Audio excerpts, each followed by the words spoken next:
when I started looking around these different ancient cultures and religions, one of the things that strikes me as I've researched this over the years is not how things are so different, but it's the things that people agree on. It's the things that are the same. I'm always looking for patterns of agreement over the eons of what we call time.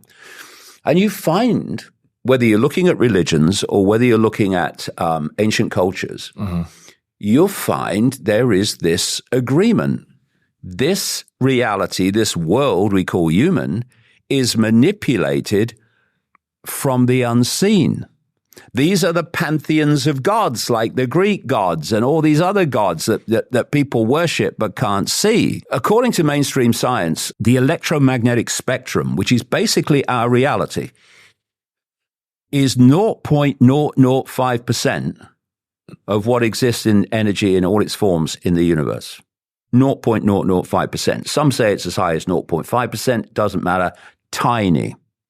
Visible light, which is the only band of frequency we could see, is a smear, a fraction of the 0.005%. So we are basically blind, right? It's very hard for people to accept that, though. It's easy to say to them, Wi-Fi is in this room right now, but you can't see it. Yeah. But people can't really wrap their head around what you're saying. But if they want to understand the world, they need to wrap their head around it, because so many things they are waving away as impossible. This explains why they're not. When something is operating outside of visible light, say it's a UFO or an entity, when it enters visible light, to the observer, it's come out of nowhere. It hasn't, but it's come into your visual reality out of nowhere. And when it leaves, it's gone out of your visual reality. I started looking at this and doing all the ancient cultures and the religions, and you find this theme of a non-human force with negative intent on humanity that is manipulating our world from the unseen. So if you look at Christianity, they have the devil and Satan. That's their name for this force collectively. And they talk about demons. Then you look at Islam. Now, Islam, of course, is completely different from Christianity. Of course, it is, so people think. But actually, there are big areas of agreement. And one of them is the jinn. And the jinn are considered to be a force in the hidden that manipulate human society. And their collective name for the ruler of the jinn, Christian, Satan. Islam, Shaitan, or Iblis. Then you look at the Gnostic belief system. And there were documents found, like ancient documents, found at a place called Nag Hammadi in Egypt, which was about 75, 80 miles north of Luxor, on the side of the Nile. And in 1945, they found an earthen jar that they estimate these documents were placed in around 400 AD, but the content of the documents goes further back. And a fifth of these documents, they're known as the Nag Hammadi Library now, are describing a non-human force manipulating humanity from the hidden, which they call archons, which in Greek means rulers. See why they called them that. And their devil figure and Shaitan Iblis figure is called the Demiurge or Yaldabaoth. Then I talked to the great Zulu shaman Credo Mutwa in South Africa, spent days and days talking to him, who describes their legends and accounts of a non-human force manipulating human society, which they say took a reptilian form. And all around the world, you pick up this same theme. And then as I was investigating, because if you go back in what we call ancient history, the ancients were doing sacrificial rituals to these gods, right? And they were sacrificing, particularly children. The reason for that. There was actually one found recently, the Frozen Girl. Yeah. She was a sacrifice that 13,000 years old or whatever. I can't remember how long. Yeah, but what they did was they, in those days, because it was acceptable, God knows why, they did it openly, right? And it was a sacrifice to the gods. And I'll come to this in a second, but my question was, so what do the fricking gods get out of it then? Well, I now understand. And then I'm investigating these rich and famous billionaires of today who are players in this cult. And again and again and again, I'm led into Satanism and pedophilia. Those two are absolutely connected for reasons I explain in the books. And what are these bloody billionaires doing satanic ritual sacrifices to their version of the gods, right? It's just like the owl god where we seen the footage that Alex Jones took. Yeah, in Bohemian Grove. Yeah, George Bush and all of them were there. Al Gore was there. They're doing it to the same gods, right? They're same frickin' entities that the ancients were doing the sacrifices to and were terrified of. These people today are doing the sacrifices to in the cult. And I've talked to people all over the world over the decades. I've been doing this a long time. 34 years I've been doing it now. And they're coming up 34 years. And I've met Satanists and people that took part in rituals against their will who have told me of their experiences. And these are major players like the royal family, British royal family, Dutch royal family, all that stuff, all major players in this satanic ritual culture. And so then I asked that question I mentioned a few minutes ago. Oh, so what do the gods get out of it? I take you back to the first Matrix movie, and the Morpheus character holds up a battery and he says, the Matrix is a computer-generated dream world designed to turn humans into one of these, a battery. And that's when a massive understanding started to come to me from many different sources, which I talk about in the books. These, quote, gods, these entities, are feeding off human energy, but it's a particular type of human energy. This is mainstream science. Again, every time we feel emotion, every time we think, we're generating frequencies. And those frequencies, in terms of what the frequencies are, relate to the nature of the emotion and the nature of the thought. And scientists have worked out what these frequencies are for different emotions, right? And is that like when you go into a room and you kind of feel like, oh, there's a bad energy in here? Yeah. You know what I mean? Yeah. I mean, if you go into an old house where there's been a lot of really bad things gone on, see, when the bad things are going on, the people involved in the bad things are giving off that vibe. And unless someone goes into that house and changes the frequency, they sit there vibrating. So you go into it and you think, oh, this is horrible, God, because you're picking the vibe up, right? So these are the energies I'm talking about. So these entities, by their very nature, are very low vibrational in nature, because anyone that wants to impose their will and manipulate and cause suffering and war and death and destruction is in a very low vibrational state. And if they're going to feed off human energy, they can only feed off it if we are delivering it within the band of frequency they can absorb.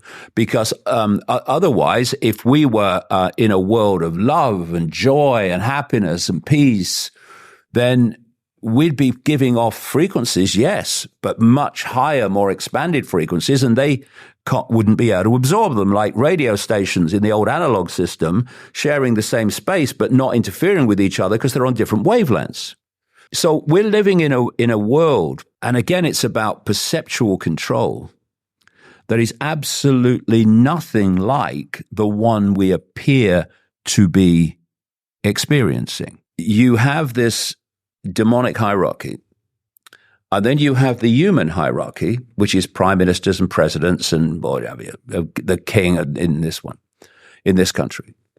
And that hierarchy is for public consumption. This hierarchy is the one that's calling the shots. The royal families are royal and consider themselves special bloodlines, the blue bloods, because they are vehicles for this demonic realm to enter our realm. Is that why they only, like, even now, they're very picky with who they let in the family, right? Yeah, apart from Jimmy Savile, of course, but he was serving them as they want, because there's a reason why why the vast numbers of them are pedophiles. And now what we have is a rump royal family. You've got Charles, and then you've got William, and his kids then are very, very young. You've got Prince Harry and his handler, Meghan Markle, who are firing missiles across the bloody Atlantic at the royal family and what have you. I've got a question about him, actually, because you, in quite good detail, broke down the fate of Diana and that the likelihood is she was killed. Yeah. Do you think that the Prince Harry and Meghan situation has been brought about by him suspecting that his mother was murdered? But I don't know. All I can say is that when you look at the evidence, if you don't realize it was a murder, in fact, a ritual murder in many ways, then you're not paying attention. I mean, it's so bloody obvious. I mean, you know, the symbolism, they love their symbolism, this cult. It's all about symbolism in so many ways. It's their language. I remember once you kind of did a tour of London where you were pointing out how much satanic and royal symbolism are the same. Yeah, they are. Yeah, they are. And if you look at the Diana thing, I mean, Diana was the ancient moon goddess, right? And do you mean like that was the name actually of? Yeah, the ancients used to worship Diana as a goddess, goddess of the moon, etc. And Pont Dalma Tunnel, where she died, is called the British translates as the bridge or passage of the moon goddess. I mean, these people they absolutely love the symbolism, and if you can start to understand the language of symbolism, you can see they're telling us. But of course, they know most people don't know this language of symbolism, but they're telling us. She was murdered for sure. And even with the royal wear and the cloak and everything, like, and some of these big friggin' gold sticks where they've got emblems on them, you've pointed all of that out and brought it back to what it really means. Yeah, well, you look, I mean, it's relatively topical. You look at the coronation of Prince Charles. I mean, it was all symbolism. It was all satanic, esoteric symbolism. I met a guy once whose mother was a psychic lady and she was into all the esoteric. And he said, you know, my mother can predict the colors that the Queen Mother is going to wear any day because it's all according to the esoteric calendar. What does esoteric mean? Hidden. Okay. What's called the occult. Occult is just a word meaning hidden. It's that which is hidden. Things such as like the checkered floors and stuff like that. So it's all symbolism, and it's all in some way interacting with energy to manipulate energy in a certain way.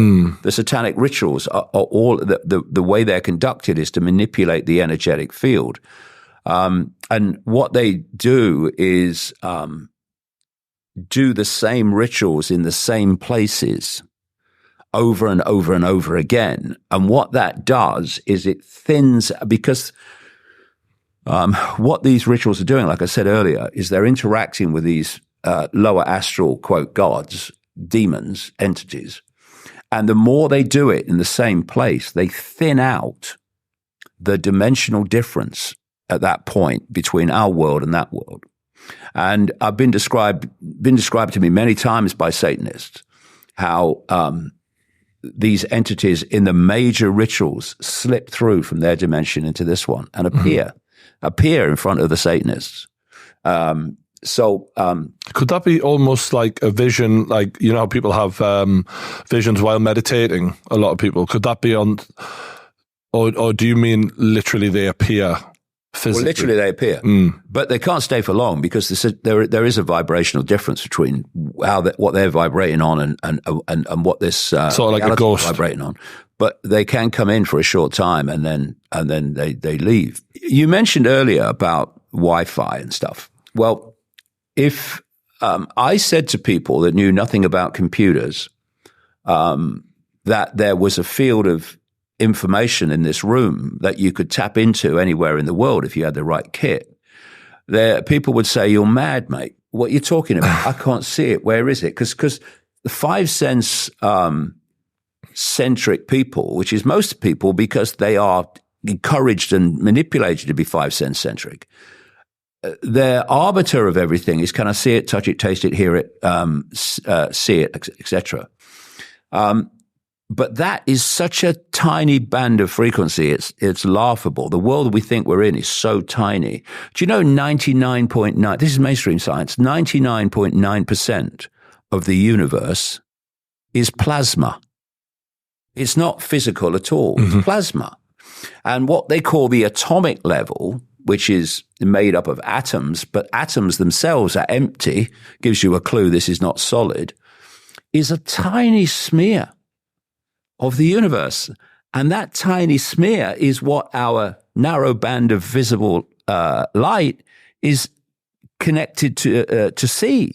So we're looking at this smear, and the rest of the universe exists all around us, including with these entities in it, but we're not aware of it. And because we're not aware of it, we think it doesn't exist. It actually does. So you've got this Wi-Fi. And if you say to people now who know about computers and know about Wi-Fi, you say the same, there's a field of information in this room that you can tap into anywhere in the world. People say, oh, yeah, Wi-Fi, I know about that, yeah. And the only difference between I know about that and you're mad is knowledge. That's all it is. So the more you can manipulate knowledge and suppress knowledge, the more people will dismiss what's actually happening because they can't perceive that it's possible to happen because that knowledge has been kept from them. And so what you have with this cult is two worlds in one world. You have the secret society network I've described, which is fiercely compartmentalized. Only the inner core really know the story. And then you've got the population.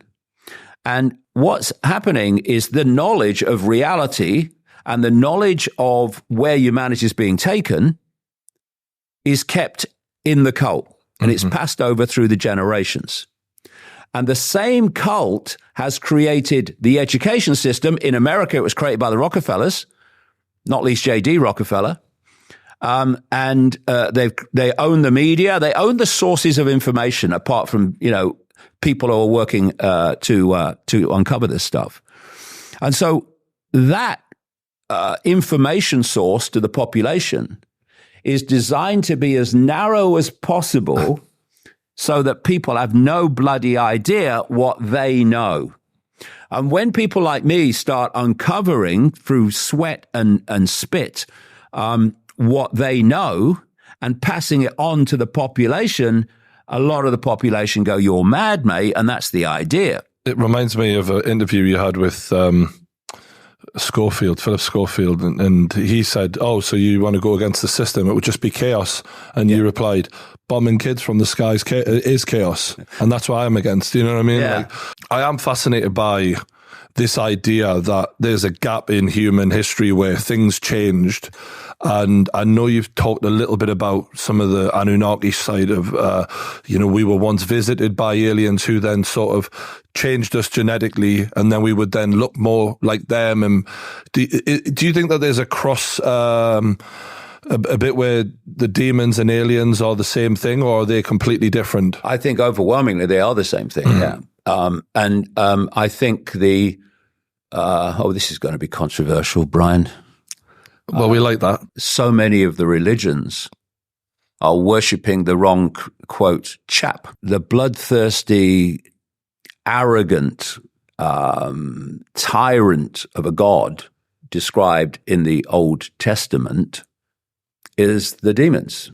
And I think a lot of these gods that people worship, or their version of God in the different religions, are actually this demonic realm. And what makes you think that? You read the Old Testament God, and I mean, he's a tyrant. He's a bloodthirsty, bloody tyrant. Oh, he's a loving God. Well, it don't seem like it. I've read some of the passages.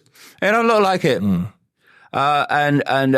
must only worship me, And in these Gnostic documents found in 1945, supposed to have been put in that jar in around 400 AD,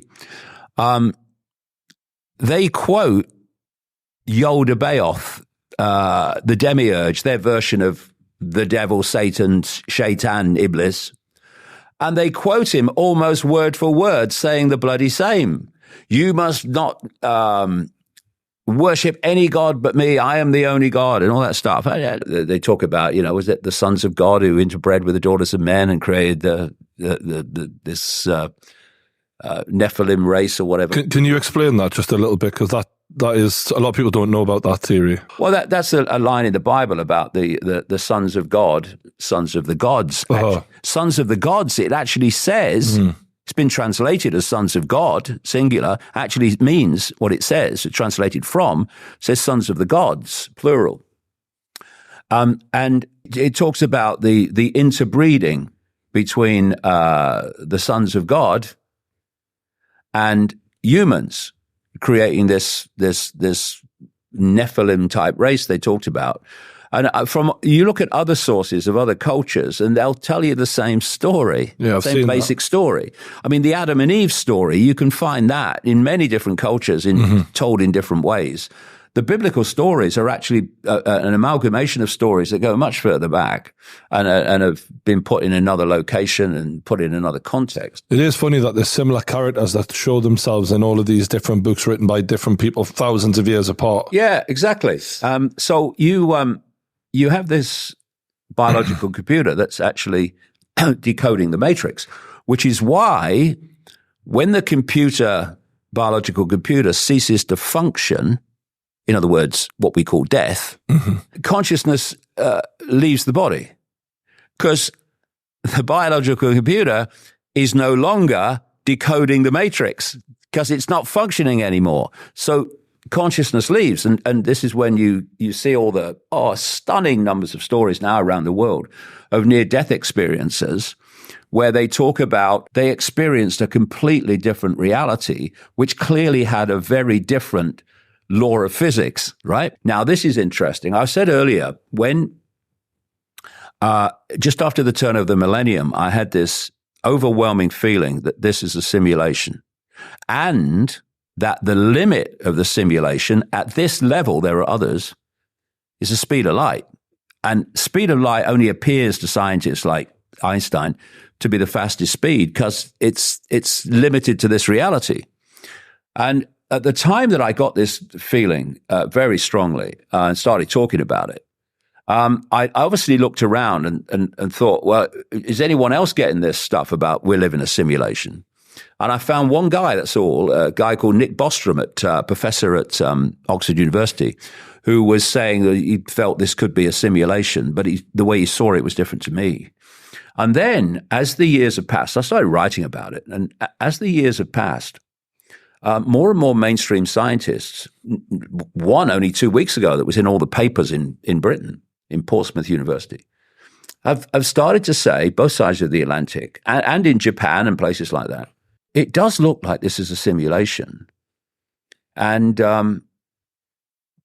if you go down the road of the simulation hypothesis, all these mysteries of life that cannot be explained by the official version of this reality start to get answered. Then in April 2021, there was an article in Scientific American, a mainstream science magazine obviously in America.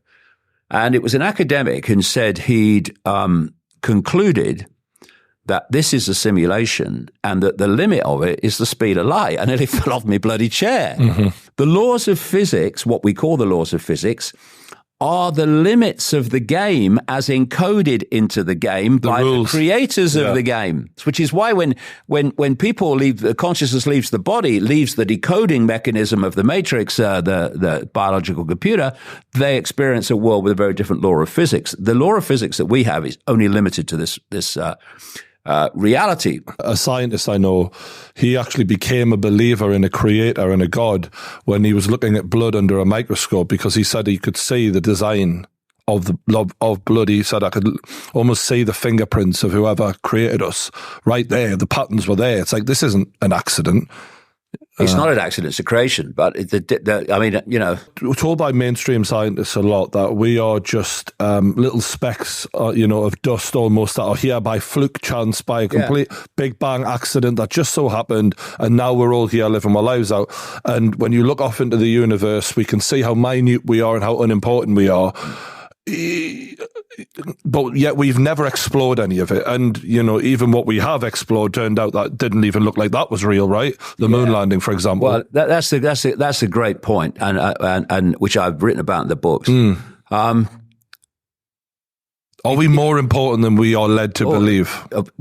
Yes, we are, because we're consciousness and we're part of the infinite realm of consciousness. Therefore, we're as powerful as that infinite range of consciousness ultimately. But what the matrix does, the simulation, is it holds us in a perceptual prison cell that convinces us that's why this is happening, convinces us that we're insignificant and just little me and we've got no power.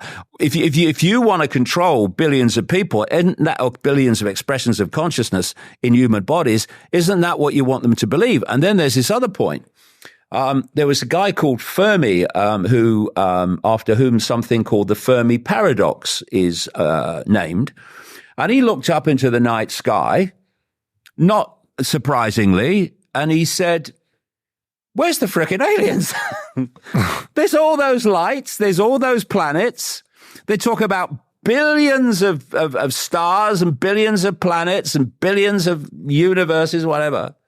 Where's the bloody aliens? Now, if you were creating a simulation and your target you wanted to keep in total ignorance of everything, so they would just be your cattle to farm of energy, you don't want interaction with the outside that's going to widen your perspective of what's going on. You want to look into the night sky and feel alone and feel insignificant and feel small. It's all that is there for. And what are they manipulating? We keep coming back to it. They're manipulating our perception. Do you think they're lying about what's outside of our atmosphere?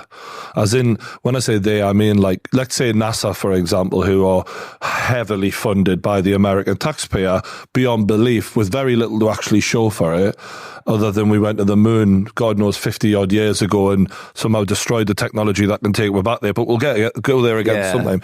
Because NASA specifically are a company that I just do not trust a word they say, because there's so little to show for how much. Well, how NASA came about as a result of Nazi scientists. It was an ego race, basically. Yeah, towards the end of the war, the Second World War, there was something called Project Paperclip. This has been well documented now, where the Americans, the American expression of the cult has no borders, therefore for public consumption, organized something like 1,600, probably a lot more, but we know of 1,600 scientists, Nazi scientists, out of Germany to America. And they created NASA, which really should be called Nazi, really. They were literally Nazi scientists. Yeah, one of them was Werner von Braun, who designed the V-2 rockets that attacked London in the Second World War. And then he went to America and helped to set up NASA, and he designed the Saturn V rockets of the Apollo missions, right? So he was a great example of it, and he was a Nazi. And because there's no borders, this is why the Rockefellers were funding the Nazis. There's no borders. The us versus them is only in the mind of the people, right? So the people fight each other. That's all it is.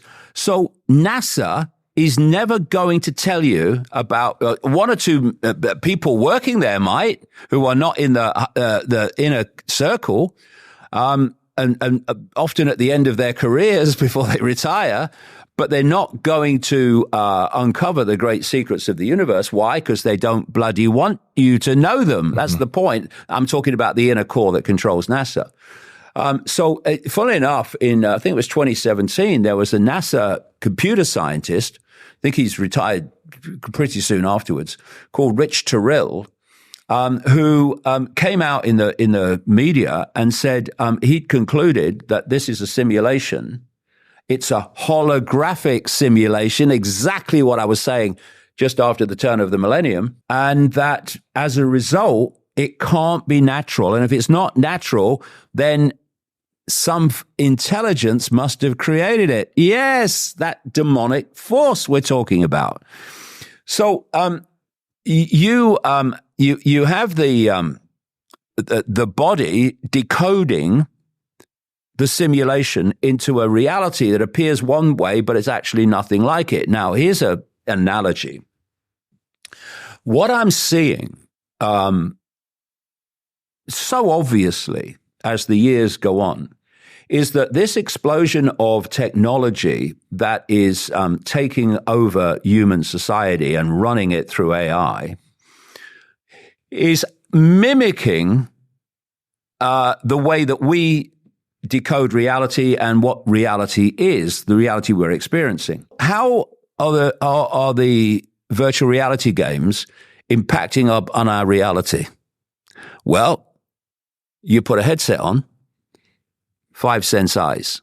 You put the headphones on, 5 sense hearing.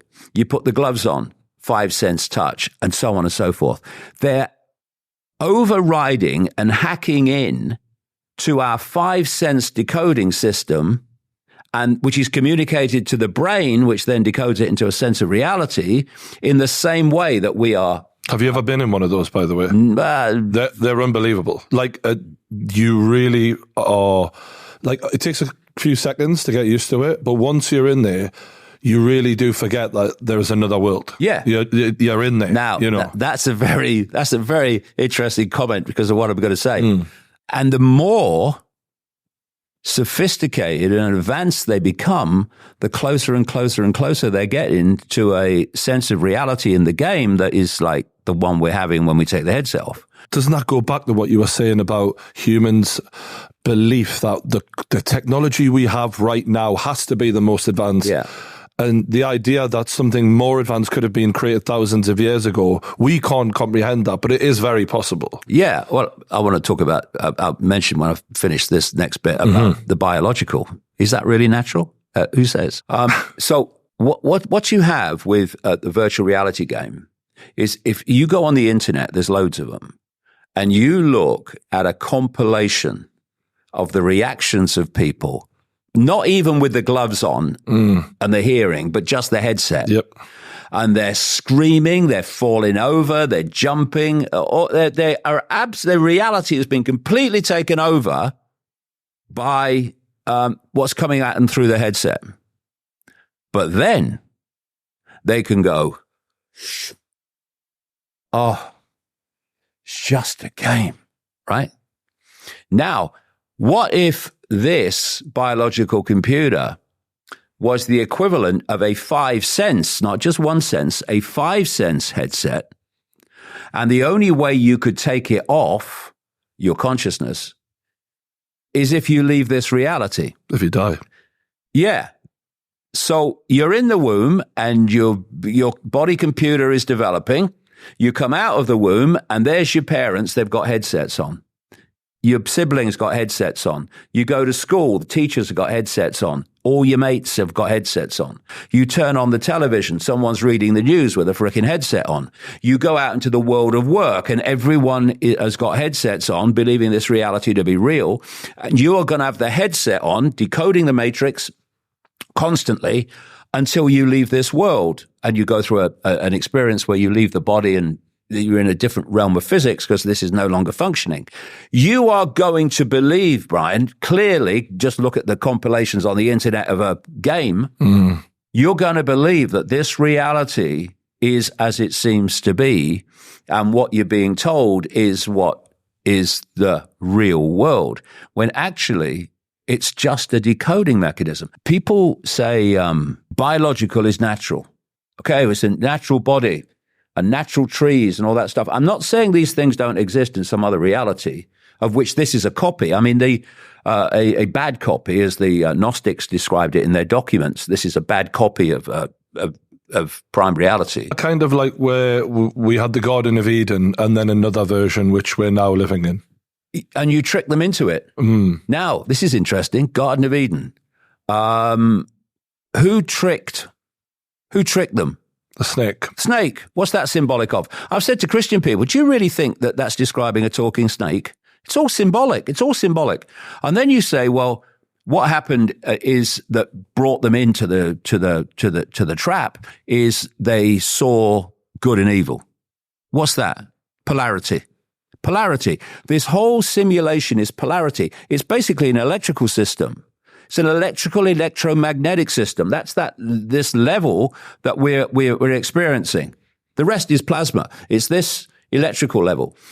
And electricity requires polarity, which is why, and what's happening is they're trying to get the population to respond to that polarity all the time. I remember hearing you once describe the situation we're in with the world right now as imbalance. Imbalance, yeah. Well, what we need, in my view, is one hand fricking clapping, and then we might get somewhere. Because what happens is imposition, polarity. Mm-hmm. Resistance to the imposition, polarity. Oh, you've got electrical system now. We don't need resistance. We need to say we're not doing it. We're not cooperating. And then you've got one hand clapping, and you've taken the polarity out. You've taken it all falls apart. The system that connects you both. Mm-hmm. I mean, Israel and Hamas are two polarities in an electrical system. And the people taking the consequences are the civilians on both sides caught up in it. It's everywhere you look. It's polarity.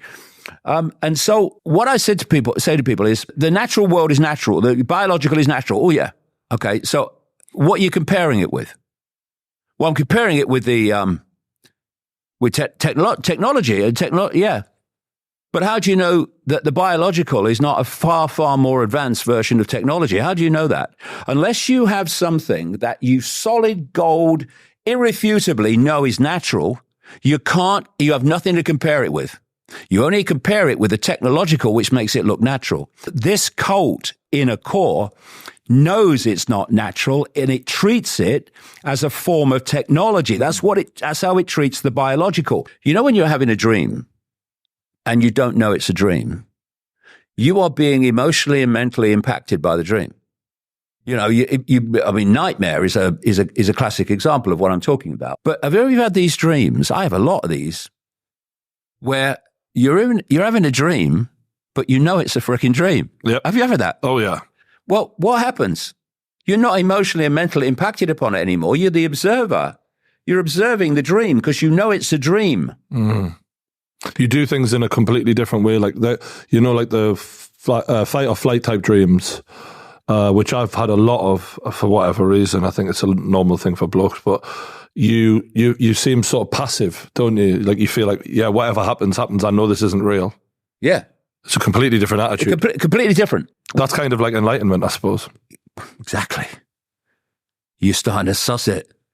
So when you're living in this reality, you're in this world. Of course you are, because while you're in a body, it's going to be decoding the matrix into the reality you think you're experiencing.